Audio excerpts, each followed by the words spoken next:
queue to Barcelona. Welcome to Skip the Queue, the podcast about the world's best attractions and the amazing people that work in them. I'm your host, Paul Marden, and together with my co-host Andy Povey and roving reporter Claire Furnival, we're here at Day 3 of IAAPA Expo Europe. On today's show, Andy talks to Andreas Andersen, CEO and President of Liseberg Group, about resilience. I meet Peter van der Schans from IAAPA EMEA, and we catch up with Laura Reed from Marwell Zoo. First, let's go over to Andy. So I'm joined now by Andreas Andersen, who's the Chief Exec of Liseberg, Scandinavia's most visited amusement park. Andreas, welcome to Barcelona. It's very good to see you here.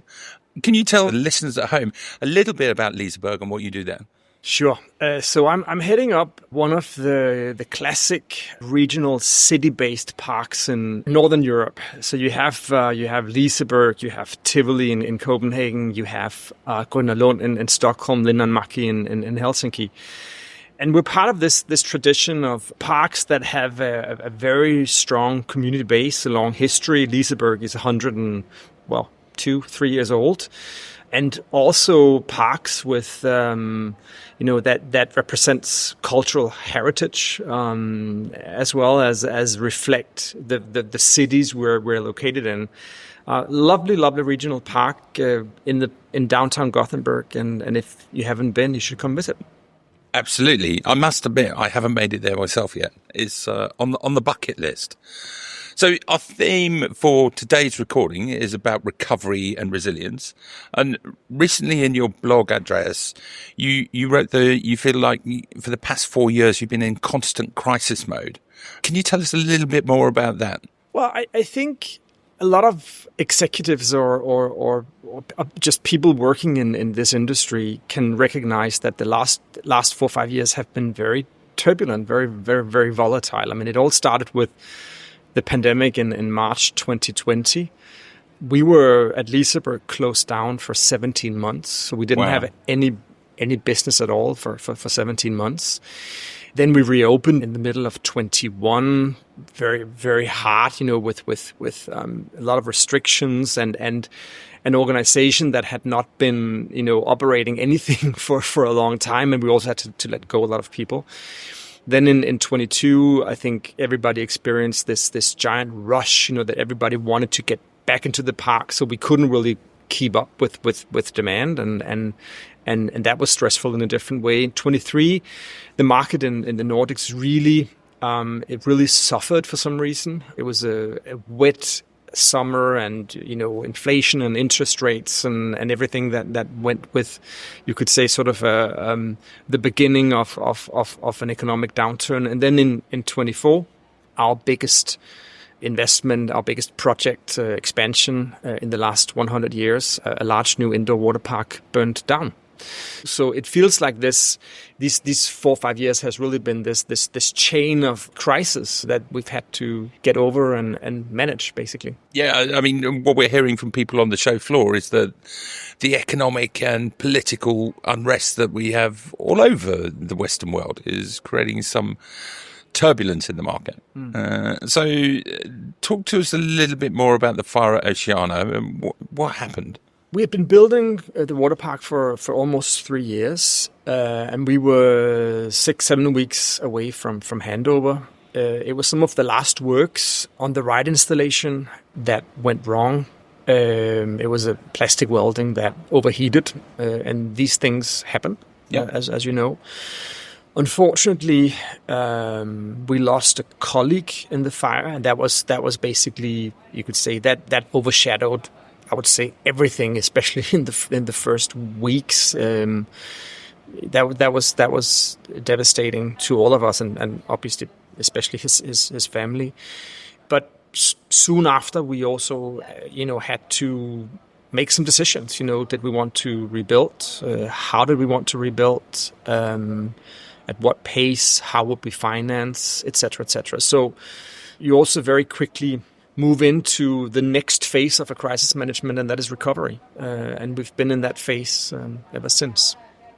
Interesting. It's a devastating situation. I mean, your concern obviously has to be for the team and the people involved, not just those affected directly, but everybody on the floor who feels an emotional impact from this situation. So What tips would you give as a leader going through a situation like that to anyone else listening who may be facing their own challenges? Well, I think I learned a lot in during those weeks and months, and I think I learned that in a crisis, especially of this magnitude, everything becomes very naked. Everything becomes very raw. And you cannot really play a role as a leader. You have to be yourself. You have to be authentic, and it's okay to also show emotions and be caught up in this, you could say, this process of figuring out, what to do with the project and the team and yourself when you meet challenges of this severity. So I would say be yourself, but also recognize that I always say that leadership in a crisis, it's a little bit like your biggest asset is the confidence that people have in you. And that confidence is something you build up over years. It's a little bit like a bank account that you can then draw on when the crisis hits. But you really have to make sure that you have something on that bank account. You can't borrow confidence. It's not up for loans. So you really, crisis management really, from a leadership perspective, actually starts a lot earlier than the crisis. It's about, building a team that works well together, that trusts you and have confidence in you. And then when the crisis hits, you can draw on that trust. Draw on that confidence. So I think that's two of the learnings that I had during this process. I love the idea of your bank that you can draw on. We're making deposits in that bank every day, not just at a commercial leadership level, but at a personal level as well. You need to have that resilience built in yourself. So a lovely analogy. And I really love the idea of authenticity. So if we move on now to talking a little bit more about what we do in an attraction, I think authenticity plays a really big part in that. So how important is it for you to keep innovating at Liseberg? It's super important because we are in a regional market. I mean, if you look at how our guests are composed, we have 90% Swedish people and then 10%, maybe 12 in a good year from other, especially Nordic countries. But the majority is Swedish, and about 60% of our total volume is actually from the local market.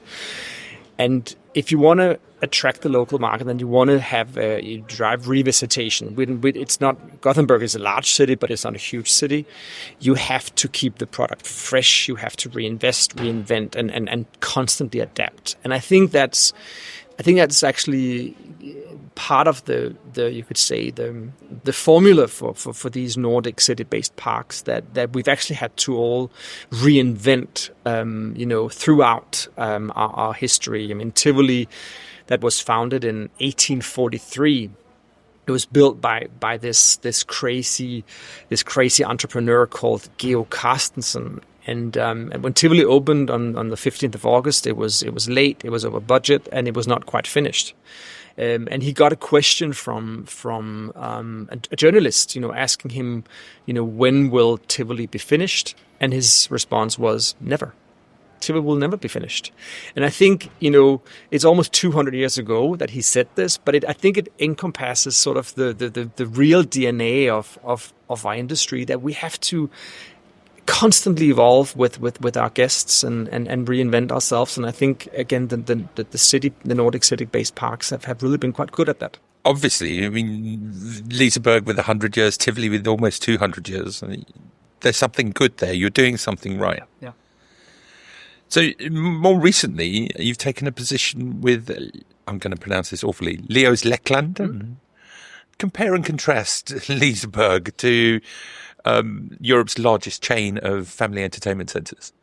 I mean, there are a lot of similarities and also a lot of differences. I think what is interesting for me, working with Leo's, is that it's in many ways the model is the same. I mean, you pay an entrance fee, you spend a few hours with your family, you may eat a lunch or buy an ice cream or a plush animal. So in many ways it's the same. But I think when we're talking about these attractions that are really designed for shorter visits, there is a convenience perspective to them that is slightly different than visiting an amusement park or a theme park for a full day. I remember once I had a conversation with one of our competitors in this market, not FECs as such, but these shorter visits, 2-3 hour visit attractions, very often midway attractions. And he said, what we sell is actually not necessarily an experience; it is 2 hours spent. And I think that's a little bit of a different perspective on an attraction that you actually also go to a Leos Lekland to have your kids, be really, really tired when they get home. In today's world where everything is, or a lot of stuff is digital, and the kids sit there with their tablets and their phones or their game consoles, or they're online with their friends. I think play has a huge and important role to play in the development of motoric and social skills for kids. I think physical play will be something we're going to discuss a lot in the decades to come, because I think we lost a couple of generations the last 20 years. And I think that's a super dangerous thing. So getting back to your question, a lot of similarities, but there are also some differences, and I've learned a lot by working with them. Fantastic. The talk about play really resonates. We lost a year, maybe 18 months through COVID. And I have 11-year-old twin girls. I love the idea that me taking them to our local FEC on a Saturday morning so I could recover from a hangover while they went and played was a really positive, good parent thing to do. So thank you for that. We're at the show. What are you looking forward to seeing when you get out on the show floor, when we eventually let you go out on the show floor? Oh, I very rarely have a plan. I like to just stroll around and actually I see it a little bit like visiting an amusement park. You shop for experiences and you see what happens. I think one of the great things about these expos is the fact that, and that's probably what I look most forward to, is that you meet your industry colleagues. And for a company like ours, Liseberg, we do not exist. We do not operate within a chain structure. We don't have a corporate mother that knows a lot about what we do. We do not have other parks that we can benchmark with. So these shows is also a little bit a way for us to get out of the bubble and meet other people that work with the same thing as we do. So it's actually not as much the expo floor or the events or the educational program as it is meeting the people I enjoy. Andreas, it's been great talking to you. Thank you very much for your time, and have a fantastic show. And I wish you the very, very same. Thank you. Now let's head over to the show floor. So we are here on the ProSlide stand, and I'm here with Aaron. Aaron, introduce yourself. Tell us a little bit about ProSlide. Yeah, hi, nice to meet you. Thanks for coming in. I'm Aaron Wilson, Senior Vice President, Business Development, EMEA with ProSlide. I've been with ProSlide for 9 years. Wow. We're focused really on the design and innovation of rides. That's where this forms the nucleus of who ProSlide is. Okay, so what are you launching here at this year's IAAPA? Yeah, so let's walk over here to our model table where we have a large model of our newest feature, which is the Hive. Right. We actually opened up 2 rides this year, one at Chimelong in China, the most attended water park in the world. Wow. And that's with a 5-person family raft, everyone seated facing each other. That's amazing. So you're going through this on a 5-person ring kind of thing? Exactly, a 5-person tube. So it's a tight radius helix curve. So as you enter, you're entering into a completely open, basically cathedral space. But as you're dropping and turning very quickly, you're staying really stuck along the outside of the wall, feeling those centrifugal forces. And you have a 360-degree global view. So you're able to look forward, backwards, upwards, down, see everywhere where you came from and where you're headed. It's amazing, isn't it? Because you've got transparent sides on it, so you can see outside as well. Absolutely, and there's a ton of theming potential here. In the middle is a support structure, and so we're working on theming there in the middle if we can. Special effects around the outside. In this case, it's completely transparent. Exactly. You got some amazing models on the table here. This is one of those rides that you can't really bring to IAAPA and experience in real life because we'd all have to be in our swimmers. Unfortunately, yes. But some amazing models. So, what's innovative about this? What's this bringing to the market which is unusual? So you have that 360-degree helix turn. We've completely opened it up. So normally in a turn, you can only see a few meters in front of you. Yeah. In this case, it's a feature that's completely open as you're making that turn, and so you can see everywhere, right? Up and down, forwards, backwards, and that's really part of the differentiation. Right. But obviously, the biggest sensation is actually that experience you feel as you have those centrifugal forces around the outside. With a 5-person boat, you're looking at about 800 pounds, and you're whipping around the outside, gaining tons of speed throughout. So it's really exciting. The additional interesting thing about this element is we're also doing a 2-person tube and a small compact footprint, right? So it's very adaptable for indoor parks or even outdoor parks that don't have a ton of space. That compact footprint gives a lot of flexibility in the design. So you've got this in China at the moment, you say? And one in the US. Oh, okay. And there are a lot more to come in the next 1 to 2 years already programmed and open. So we're really excited about this for the water parks. That's amazing. Yeah. So we've been asking everybody to get their crystal ball out and tell us trends for 2026. Where do you think the market is going? What do you think that we can expect to see this time next year at IAAPA? Water coasters.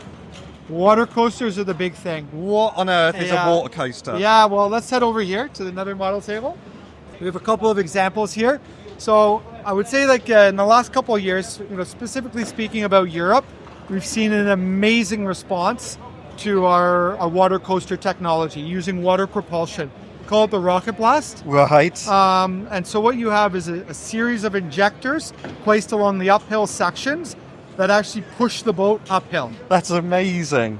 And so with that technology, we're able to do a number of things. And this ride opened about 1.5 years ago at Land of Legends in Turkey. Okay. This is, one of the biggest things that'll stand out to you here is, as you're looking around all the models, what's very common with a water park is you have gravity-fed rides, meaning you climb a tower and use gravity to go down. This is very flat and long. Exactly. This is built essentially on grade. There's no tower here. Right. So, the first thing is accessibility.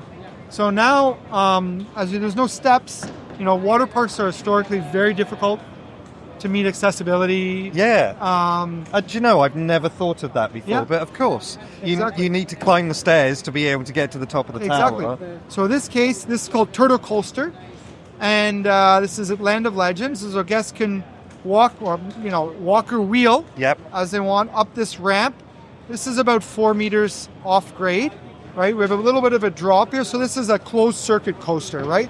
Meaning that guests are finishing and ending in the same location. Yeah. Also something different from a water ride. Normally you're going up a tower and finishing in a pool. Yep. Here you're finishing and starting at the same location, much like a mechanical drag roller coaster. And this just for listeners' benefit, this has got 8 or 9 turns in there. It's really, it's going to be a normal coaster type ride, isn't it? This is a 420 meter long coaster. You're looking at about 1.5 minute water ride, which is crazy. Most water rides are about 30 seconds. Yeah. So it's a really long experience. You have 8 uphill blast sections, along with what else is unique with our technology is we're able to incorporate these flat blast sections. So much like a mechanical coaster has that launch element to it. Yeah. We're able to do that with water propulsion. So right off the stop, you have this completely flat launch blast up. We're getting the elevation. You go around for 420 meters, a series of flying saucer features, uphill sections, coming back into a water channel, and landing in a landing pool that picks you up on a moving station conveyor. So this conveyor is actually moving at a very slow pace. Guests are cutting off, getting back on. This is not a lazy river, is it? That you just sat around for a little while. This is going to hair around. Absolutely not. And then here at Siam Park is another coaster here. We opened up in 23. Dueling. So you had 2 lanes. Oh, wow. And you're racing side by side throughout the experience.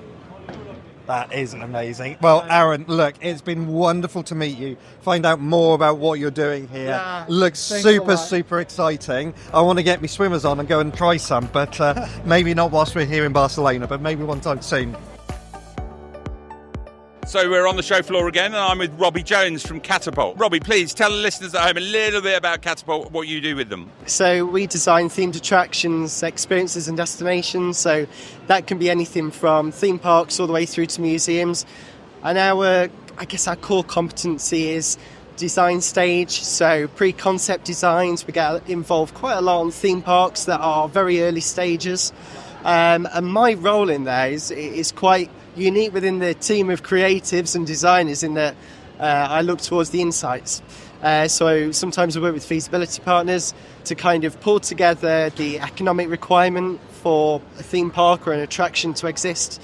But more often than not, it's about the guest journey, the guest behaviour. How can we make the guest experience as best as possible by understanding information, research that we might have already, but also doing some primary research as well to make sure we're creating like that amazing moment for every person that walks through the door. Fantastic. That sounds really, really impressive. Looking back over 2025, what are your key takeaways from this year so far? Goodness me, I think I'll speak with a lot of what the industry would say, which is it's been a little bit sticky in places in 2025. There's certainly been more maybes than yeses or nos in terms of projects. But I think we're starting to see things beginning to move. Someone's put some oil in the engine somewhere, which is great. And there's some really exciting projects coming up. Obviously, as a UK-based company, seeing the likes of Universal, Poo setting up shop, it's going to be really interesting to see how that impacts not just the UK, but the European market as well. I couldn't agree more. I really, really look forward to seeing that anticipated improvement in quality of experience that we'll get across the UK. So looking on to 26 now, what are you anticipating as being the exciting things we're talking about in 12 months' time? Oh, gosh, I think there will be an element of a quiet time, I think, especially with the new build theme parks, whether that's in the UK or, of course, in the Middle East. I think there'll be an element of quiet that we need to get used to in terms of waiting to see what the next big thing is or the next IP that's going to be in those rides. But I certainly see a lot more positive vibes coming out of the industry. I think we'll see more exciting local experiences, maybe not just big global ones. And yeah, just on the horizon, maybe plenty more opportunity and positivity. It has been my first IAAPA Expo, and I've had a whale of a time. And I am joined here by Peter van der Schans, the VP and Exec Director of IAAPA EMEA. Peter, tell me a little bit about what the show has been like for you, because I've had an amazing time. Well, so did I. The funny thing is, we've always worked so hard on these expos. It takes a hell of a lot of time, and it all comes back in this 1 week. And once you exit that plane or train or however you arrive, you start in a buzz and then it's over before you know it. And then the week is done and you fall in this big black hole. That's where we're going now. So it's been a wonderful week, and it's great to see all our members and every industry leaders that is visiting us. And we're a small team at IAAPA. We're not a huge organization, but we have our members supporting us. It's a team effort from both IAAPA and our members, basically, and it's only pride. Yeah. One of the most important parts of the show, I think, is the educational side of what you do. There's been a big educational program. Are there any big themes that you've spotted coming out of that education strand? So the education program actually is built with our members and by our members. So of course we guide it and shape it. But it's actually done by our members. So it's our members saying like, hey, this is where I have issues with, this is the trends I see, this is where I think this is going. which makes it always accurate because we have that industry knowledge by our members. So in that sense, what we saw this year, there's a lot of focus on AI, obviously, the hot topic nowadays. It's not a single interview I do where somebody hasn't dropped AI into it. So it's a hot topic. It's a hot topic. And I'm very curious also to see where it's going, because right now the focus, if you see execution, focus is much on back office. So Parks Reunidos, for example, shared on stage that they can now predict their next day in visitor numbers with accuracy of 93%, which is perfect. Things like that, but I'm curious exactly to see how it's going to evolve in the future to the front end. So what is that visitor going to see in the future? Is whenever I go to a theme park, for example, will I be recognized by my name? And if I ride a ride, will the animatronic know my name, for example? Things like that. It's I think there's limitless possibilities, and we're just at the verge of the beginning. And that's also so excited about that education program, that we share what we know and we work together to get to that point to make it better. Yeah, absolutely. The collaboration in this sector is just amazing, and IAAPA is just the living proof of that. So many smiling faces. That there were competitors together on stands just chatting and enjoying. It's a really enriching experience seeing everybody work together. It is. And the funny thing is, I've worked in this industry since I was 16. I started as a ride operator. I didn't know any better than when I had an issue, when I became supervisor and manager, that I could call the park at the other end of the country and ask, like, hey, how are you dealing with that? And they helped me. And then I worked at the cinema industry, and suddenly I realized that is not that common in all industries, to say it lightly. Yeah. It was much more competitive, and I didn't want to share anything, and really opened my eyes in a way that I realized, like, hey, this is special. And also made me realize that IAAPA plays a big part in that as well, as an organization, to bring all those people together, to provide that platform to work together. Yeah, it's the facilitators of the community, aren't you? So I'm going to ask you a slightly controversial question here. Outside of show hours, what has been your favourite party or event? And you can name drop any one of them. It's absolutely fine. Nobody will be upset with you. Oh, I must say the ball power reception, obviously, for the British people. Always good beers. The Tuesday events with the opening ceremony where we really kick off the week. They made me dance again. I don't recommend watching that back, but that's always just a fun morning where we really kick off the week with a big energy, with a nice connection to the host city as well. It's always fun to work on that and to execute that, but also the evening event opening reception where we gather. Well, this year we had 1,400 industry professionals coming together, mingling in Tibidabo, without rain, thankfully. Well, yes, this is the thing. I was watching the skies, thinking this could go really badly wrong. Yeah. The BBC weather forecasts were not looking good. There's this tradition in Barcelona that you bring eggs to nuns, and they make sure you'll have good weather. We did that. We brought 3 dozens, and took a lot of eggs. There was a lot of eggs broken in the making of this party, but you did very well. So we were at the end, and everybody gets to heave a big sigh of relief that the show's done, it's in the can. But there's also a touch of sadness and fondness looking forward to what comes next. So next year, what have you got coming up first? I understand that there's something in the Middle East. Yeah, absolutely. We actually last year at this expo in Amsterdam, we announced the launch of our newest expo, IAAPA Expo Middle East, which is actually the first time in IAAPA's history that we built a new expo from scratch. So we've never done that before.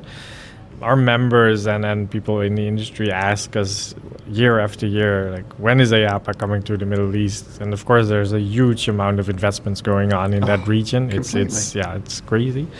And in that sense, we simply listened to our members and decided this is the time we need to go.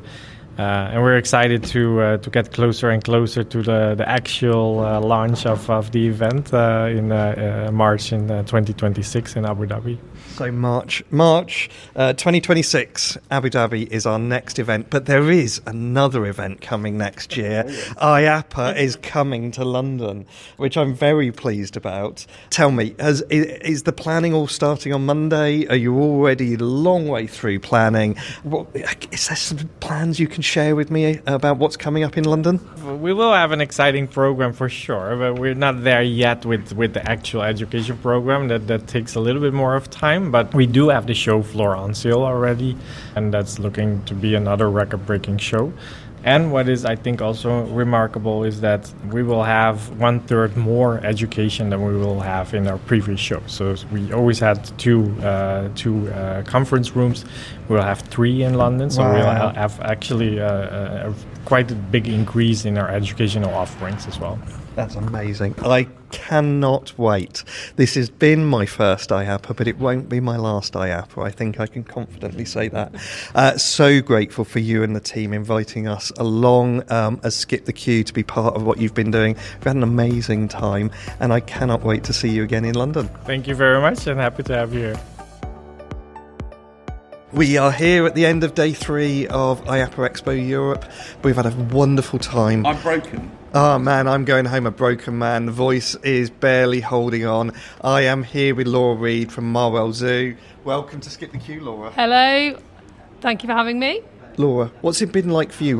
What's the benefit of coming to IAAPA for you? So this is my first IAAPA. For me, this was all around looking at what's new for visitor attractions, what's innovative, what's coming up, and what could we potentially bring to the visitors of Marwell Zoo that might be exciting and might drive more visitors to come to us, really, ultimately. It's all about, for us, diversification, keeping the zoo product at the core of our offer, obviously, but seeing how we can augment that with other things. So what can we expect? Is it going to be a 4D immersive ride experience, water slides, or are you looking for something that enriches the in real life experience for you and it's a bit more low tech? Oh, I'd love to put in like a water park. Do you know what? That's something like the coolest stalls. Like going around going, I'd love to design a water park. That's so fun.